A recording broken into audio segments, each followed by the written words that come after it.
এই হাসিনা এই ফ্যাসিজমের পতন দেখে সেটা আমি দেখতে পেরে, এবং আমি যেদিন সে হেলিকপ্টার করে পালিয়ে যায়, আমি আমার মতো মনের আনন্দে মানুষ আবুল তাবুল কথাবার্তা বলা এবং শরীরে একটা নাচ যেটা আসা সেটা আমার গায়ে আসছে। সন্ত্রাসী রাষ্ট্র কায়েম করেছিল, এই যে যেখানে মানুষের অধিকার ছিল, নাগরিক, আমরা তো শুধু বলি ভোটাধিকার তো একটা বিষয়, অবশ্যই বড় একটা বিষয়। আপনার কোনো অধিকারই ছিল না।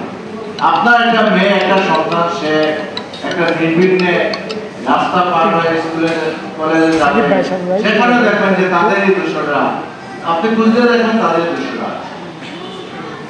তো এইরকম একটা অবস্থা থেকে যদিও আমরা পুরোপুরি পরিত্রাণ পাইনি, এই জাতীয় শাসন ফিরে আসা সেটা আমরা চাই না।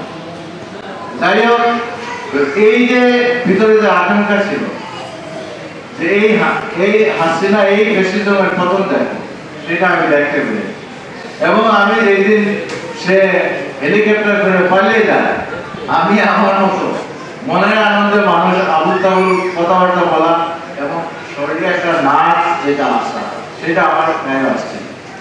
যাই হোক, আমি তাদেরকে এই যে বলছিলেন যে ধারণ করে, এটা যে যারা ধারণ করে, আমি এখানে একদিনে বলে দিতে পারি, এটা একদিন বলার দরকার নাই। যে বলছিলাম প্রথমেই ভাই ছোট ভাই, আপনি ছোট হিসেবে বলবো, এটাও একটা অধিকারের জায়গা থেকে বাইরে ছিলেন।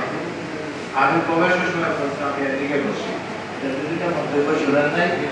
আমি এই এখানে যারা আছে তাদের গায়ে কোন রকমের আঘাত তো দূরের কথা, সেটা আমি একাই একজন বসছি, অনেক কিছু পারবো আর যতটুকু পারি তাদের সম্মানে, তাদের ব্যক্তিত্বে, তাদের যে জিনিসটা তারা বৈষম্যবিরোধী ছাত্র আন্দোলন, এখানেও কিছু কিছু বিভিন্ন কারণে কিছু বিভেদ এটা হইতে পারে, মতানৈক্য তৈরি হয়েছে।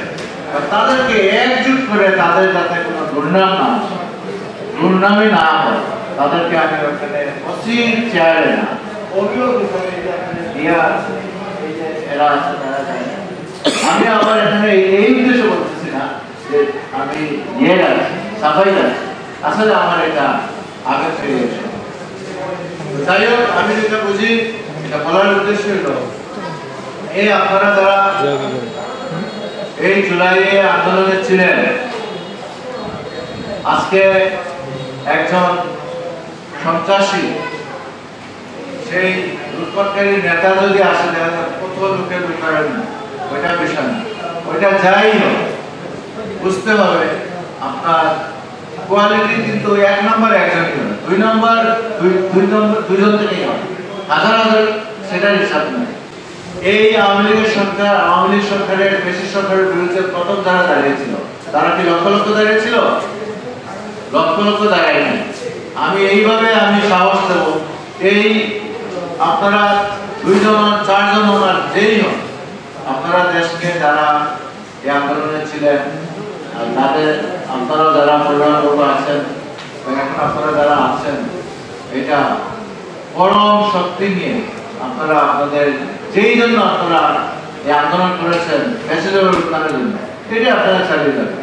এবং এখানে দেখা যাবে অধিকাংশ লোকই যারা কিনা ওইটা আবেগ তাদের নাই, কে মারা গেল, কে নিহত হইল, কে শহীদ হইল, অনেক আছে তো শহীদ বলতেই রাজি না, শহীদ বলতেই রাজি না, ওইটা বিষয় না।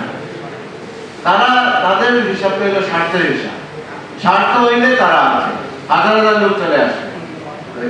আমরা যেটা কোয়ালিটি সবসময় কমে, কোয়ান্টিটিটা বেশি হয়, এইটাকে ধারণ করে আপনারা আন্দোলন আপনাদের মধ্যে চালিয়ে যাবেন। তাদের কল্যাণার্থে যেটা করা যাবে, দেশের কল্যাণার্থে যেটা করা যাবে